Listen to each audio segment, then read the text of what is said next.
Part 2 of our interview with Dan Povenmire and Swampy Marsh. And our special questions with Dr. Duke and Major Monogram. This really gets awesome. I'll catch you on the flip side of the intro. She's like the future of webisodes and web shows. Hi. Isn't that cool? This is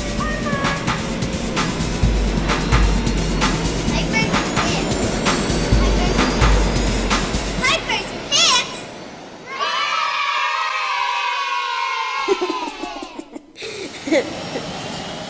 Let's get to the interview. How did Phineas and Ferb get to have a worldwide premiere? The executives at Disney decided they wanted to have a really big launch for this show because they were very excited about it and they thought they could get a bigger audience if they put it on all at one time. But it meant that we went on about 6 months later than we were originally planning on going on because they had to make all the different copies of the show, translated in all the different languages because it's translated into, like, I think 17 different languages. Do you guys do the casting for your voices yourselves? Well, we have a really great casting department that goes out and finds people that they think would be really good for our show and then brings them to us. And then, we get involved in making the decisions of who we want. Sometimes we just think of people we'd really like to have do a voice, people that we're fans of, and we will call them or get in touch with them and ask them. And most of the time they've said yes. We've been really lucky that a lot of the people that we've really wanted to work with, when we asked them, went, okay. They're the ones that brought us Ashley Tisdale and Allison Stoner and Mitchell Musso. So we've ended up with some really good people. That's really cool. Exactly how many days of summer vacation do Phineas and Ferb have left? We haven't figured out exactly how much time they have left, but I'm sure they'll have enough time for, say, for instance, a third season, if we could get a third season. There'll always be summer for Phineas and Ferb. I don't know if we'll ever really run out. So they never get to play in the snow? No, we actually have a winter vacation episode coming up. We're actually going to do a Christmas special episode of Phineas and Ferb, and we're doing a whole new theme song at the beginning, but it's going to be the same music. So there's 2 wondrous weeks of our Christmas vacation before New Year's and school comes to end it. So the holiday problem for kids of all nations is finding a good way to spend it. And then we do a whole different montage of them doing Christmassy things. That's funny. Yeah. The one place you'll probably never see Phineas and Ferb is at school. Because we don't want to draw all those desks. Dan, you've been a writer on a bunch of different shows. Can you tell us about it? My first real writing gig was on Rocko's Modern Life with Swampy. And then I went ahead and did SpongeBob SquarePants. I was on that for a while. And I did some Looney Tunes shorts to play in front of movies, which have yet to be seen, but I'm very happy with that product. And then I was director on Family Guy and Hey Arnold and Cat Dog over at Nickelodeon. I was at Nickelodeon for a long time. One of the coolest characters on Phineas and Ferb is Perry the Platypus. How did you come up with him? Swampy and I wanted to do a show with some action in it. And so we wanted to have this secondary plot that had a lot of action adventure. We could put chases and stuff. And I think Swampy said, how about a platypus? Because we've never seen a platypus on anything. Yeah, it was just an animal that had never really been used before. And we thought, how cool. Besides, it's a fun character. It's got a duck bill. It's got a beaver's tail. And it's furry. And nobody really knows that much about it. So we could make stuff up and nobody would know, if it was true or not. Yeah, I don't know really anything about platypuses. You know what? My mother-in-law, she thought we'd made it up. I got a couple of questions I want to ask Doofenshmirtz. Is he available for comment? I suppose he is. What do you want to know? Who's cuter, Perry the Platypus or Vanessa? Well, you're asking me as a father.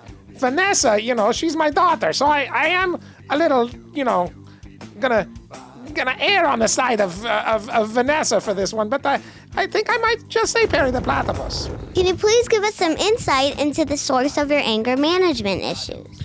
Well, you see, I had a very, how should I put it, stressful childhood. I had a lot of strange things, most of which seem very implausible and improbable. But I was forced to be a lawn gnome for my father. My parents didn't show up to my birth. There were a lot of things that went wrong early on, and I think that they had an effect on my later behavior. Do you like being sprayed by a skunk? I don't like that. It happens a lot. I don't know why. I don't know why he's picking on me. Specifically, I want to know what your precise issue is with Perry.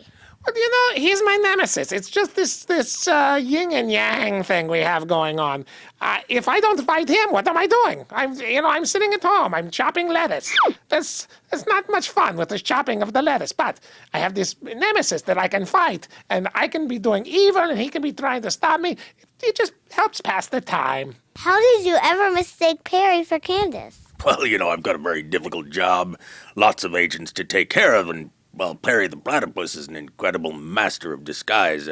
Many of his skills are so far above the other agents that you just never know. Always better to be prepared for whatever Perry can throw at you, because, hotcha, he's good. How many agents are there? Oh, great googly muggly. I haven't even counted. There's certainly a lot. Carl is the one who usually keeps track of the numbers of those things. I don't really know. I'm more of a figurehead. Is it true that you turned down Inspector Gadget for a job? Well, we probably did. I don't think he's an animal, and all of our agents are animals. I'm not sure why, but just ended up that way. So if he's not an animal, we certainly wouldn't consider him for agent status. Who's the most dastardly? Dick Dastardly, Robbie Rotten, or Dr. Doof? Ooh, that's hard to tell. Well, Dick Dastardly does have the advantage of having the word dastardly in his name. So I think he gets a little bit of the edge there. The other problem is Doofenshmirtz is an incredibly gifted evil scientist. He just has really poor planning skills. So at the end of the day, quite often Doofenshmirtz defeats himself.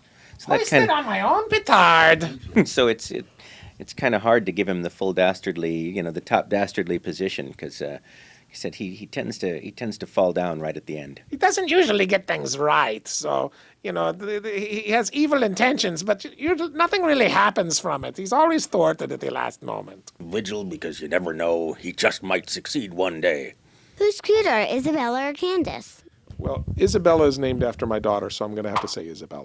Isabella's definitely cuter. Unless you ask Jeremy. I think Jeremy would say Candice is cuter, but we're going to go with Isabella. Who's cooler, Phineas or Ferb? Ooh, that's a real toss-up, but I tend to go with the whole Steve McQueen aspect of cool. Is if you talk less, you're cooler. So I think probably Ferb is cooler, and Phineas is just sort of the leader guy. Yeah, Phineas is the fun guy and the talkative guy, and certainly cool to be around. But as far as cool, you gotta go with Ferb. I'd say the same thing. Do you guys have any advice for kids to look into getting into animation? Yeah, just draw. Draw as much as you can, and draw as many different ways as you can. I used to draw very detailed, realistic drawings, and then I started doing cartooning, and it opened up a whole new avenue of creativity for me. So just practice drawing and practice telling funny stories. There's all kinds of jobs in animation, not just drawing. There's also people who write, and people who do the timing, and people who paint, and people who do the voice records. There's all kind of different things you can do. The main thing is if this is what you want to do, don't ever let anybody tell you that you can't make a living doing it. Don't ever let anybody tell you that you'll never get anywhere drawing funny little pictures, because we're living proof that you can. If it's what you like to do, just keep doing it. I saw your ping pong table. Who usually wins? Dan. I'm the ping pong king. Ping pong player on the crew by Yes. a long shot. I think I'm the best ping pong player in all of the crews. Without a doubt, Dan's the best. Yeah, there's few things I do better than play ping pong. I've beaten him once, but I had to poke his eye out. And I was playing left-handed. Then I beat him. Thank you so much for coming down and talking to us. Piper, it's a pleasure to meet you. Thank you You for too. coming and talking to us. Please come back.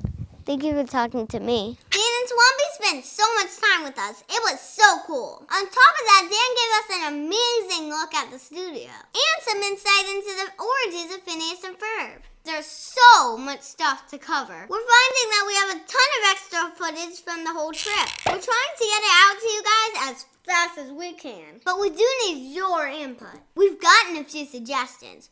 One says that we should make a Piper Goes Hollywood DVD. That would be awesome. So what do you think? Email us, teampiper@piperspicks.tv. Thanks so much for watching. Until next time, watch Phineas and Ferb. I'm going to put my suit back on. Uh-oh, a wardrobe malfunction. So I was in a restaurant where they had the butcher paper down. And they give you a little can of crayons to wait for your food. And I drew this guy, and then that guy and that guy, and I was like, ooh, I really like this triangle-headed thing. I think, and I liked it so much, I actually tore it out and brought it home. I told my wife, I think this is the show I'm going to sell someday. We love Piper's Picks.